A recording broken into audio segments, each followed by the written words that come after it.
जो पांचवा स्टेप है क्रॉस एग्जामिनेशन का, वो पांचवा स्टेप है फैक्ट को लॉ से जोड़ना। ये इंपॉर्टेंट चीज है, आपकी कहानी और कानून क्या कहता है इन दोनों को जोड़ना। हालांकि ये सब्सटेंटिव प्रूफ नहीं क्रिएट करेगा, but it will create a dent in your case, in the case of the prosecution.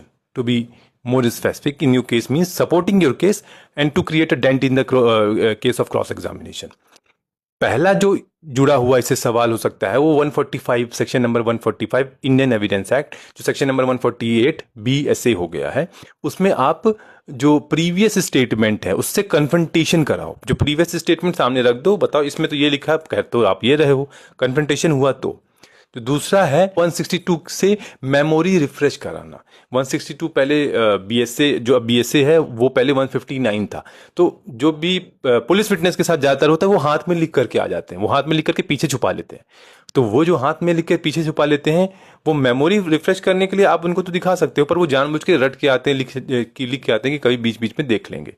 तो सवाल उससे जनरेट, वो तो ऑब्जेक्शन हो जाता है, लेकिन सवाल मेमोरी रिफ्रेश करने से जुड़े हुए भी हो सकते हैं। जो 162 और 159 अलग अलग, 162 बीएस से 159 आप इसको पढ़िए, 159 इंडियन एविडेंस एक्ट। तीसरा जो है वो है बेसिकली जो पुलिस के स्टेटमेंट होते हैं 162 में। पुलिस की जो स्टेटमेंट्स होते हैं, पुलिस जो स्टेटमेंट लेती है 162 में, उसकी कॉन्ट्राडिक्शन से जुड़ा हुआ। मैंने आपको कहा इससे सवाल जनरेट होंगे जो डेंट क्रिएट करेगा in the prosecution story, but it will not be a substantive piece of evidence. It will make their whole story as a wrong और as a vague, but it will not create a substantive piece of evidence. It will not be a substantive piece of evidence. सो वहां उनके case में उनकी कहानी में dent मारने के लिए काम आते हैं। तो बेसिकली ये तीन तरीके से होते हैं।